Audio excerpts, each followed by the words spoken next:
Period three. What exactly happened during this time period?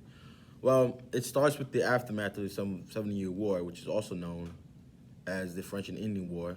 It was basically a war between Great Britain and the French, and Native Americans was basically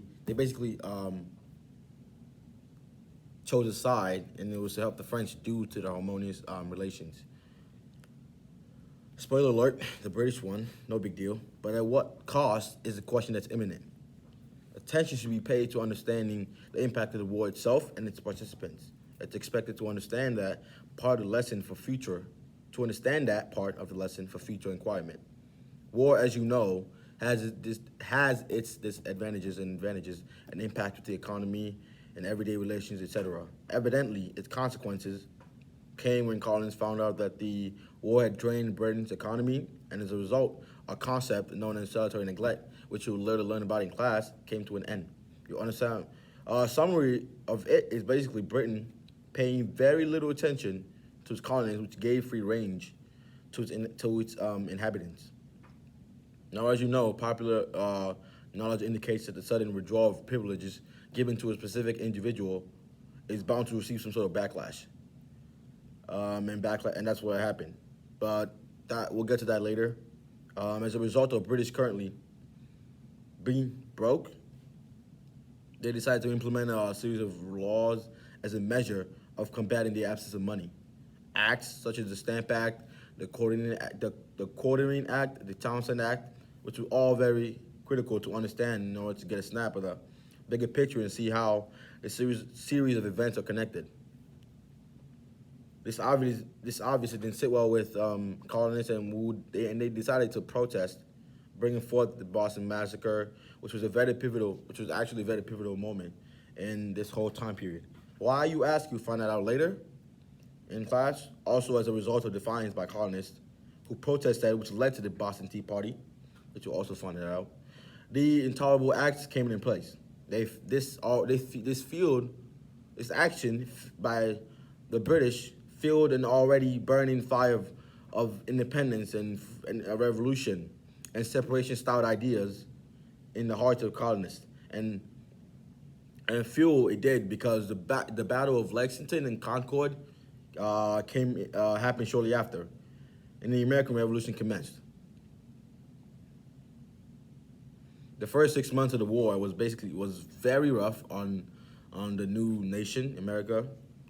Colonists were unable to win a war due to the fact that they were poorly trained, poorly armed, and people were regionally minded back then. Also, Britain was already a very well-established nation, so obviously they had the upper hand at the beginning of the war. Colonies were, people were also very regionally minded back then.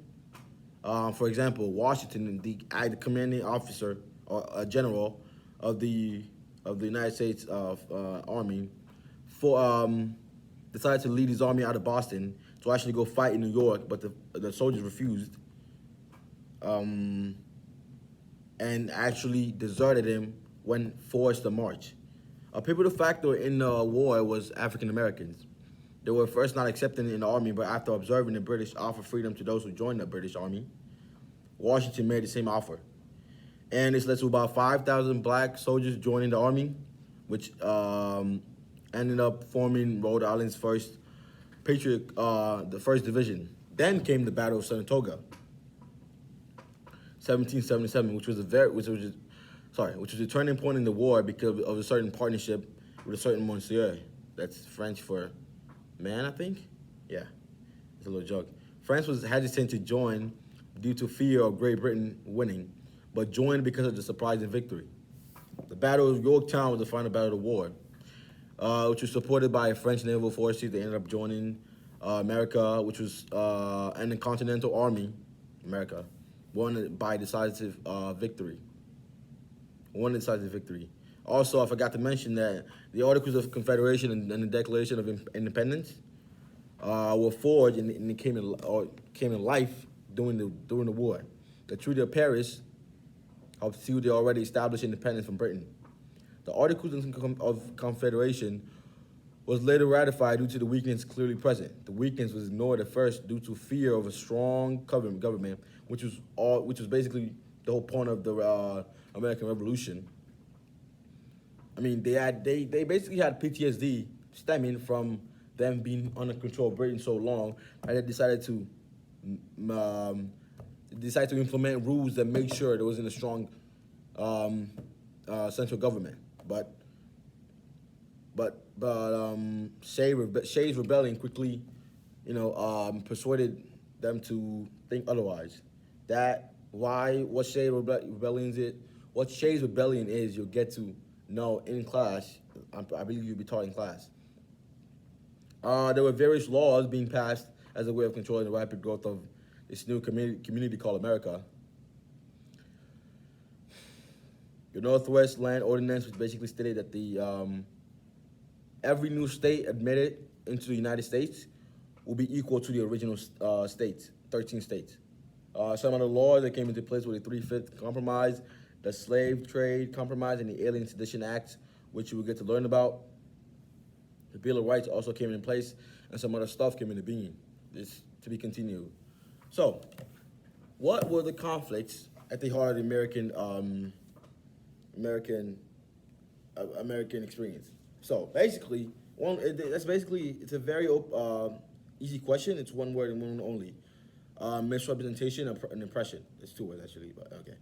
So Americans felt a very strong need to be seen and be heard by the British government, which did not happen. Which was the whole reason why the war even started in the first place. Because in order to be an effective government, you have to be able to listen to your people's opinion, because in a democracy, that's what democracy is. You listen to your people, because the government is for the people and by the people, so you listen to the people.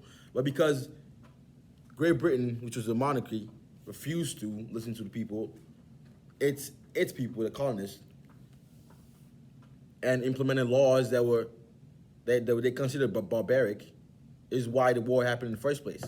So in order to be a very common issue in the American experience was like the feeling of oppression, which is why the war even started in the first place. Okay, so yeah, that was the major conflict at the heart of American experience.